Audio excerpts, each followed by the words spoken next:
சாமியாரை பார்க்கறது என்னன்னே தெரியாமல் இந்தியாவில் ஒரு மூடர் கூட்டம் சுற்றிக்கிட்டே இருக்கு. அவங்களுக்கு வந்து உலகத்திலே எவனாலையும் கொடுக்க முடியாத சுவாசத்தை சரியாக ஏக்கி இறக்கிறதுக்கு ஒரு வாய்ப்பை அவனே. இப்போ ஒருத்தனை பார்க்கும்போது என்னன்னா, சுவாசத்தை மேலே கொண்டு போங்க கீழே கொண்டு போங்கன்னு வாசின்னு சொல்கிறாங்கல்ல. ஒருத்தரை பார்க்கும்போது அந்த சுவாசம் மேலேயும் கீழேயும் தானாக ஏங்குங்க. நீங்கள் சந்திரக்கலை ஓடுறது சூரியக்கலை ஓடுறது உங்களால் கண்டுபிடிக்க முடியாது. அவனை பார்த்தா அந்த மூச்சு காற்று ரெஸ்பான்ஸ் பண்ணும். அதான் நாங்கள் எங்களை யார் வணங்குவா அப்படின்னா, உங்கள் காற்று வணங்கும்.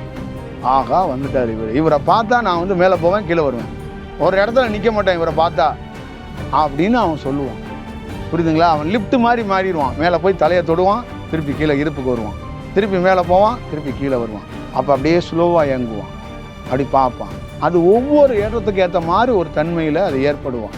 ஒரு ஸ்டேஜுக்கு மேலே தான் அப்புறம் நாங்கள் மகுடியை வாசித்து உங்களை நாகமாக மாற்றி அப்படியே கொண்டு போய் ஒரு ஞான பாதைக்கு காட்டுறதெல்லாம். அப்புறம் முதல்ல அடிப்படை என்னன்னா, இங்கே முதல்ல இந்த இடத்த வந்து சுத்தம் பண்ணணும்.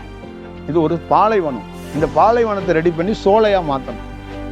சோலையாக மாற்ற வேண்டிய வேலைகளை முதல்ல பார்த்துட்டு தான் அதுக்கப்புறம் தான் அந்த சோலையில் எந்த செடி காய் காய்க்கும் எந்த செடி பூ பூக்குங்கிறதெல்லாம் நெக்ஸ்ட்டு.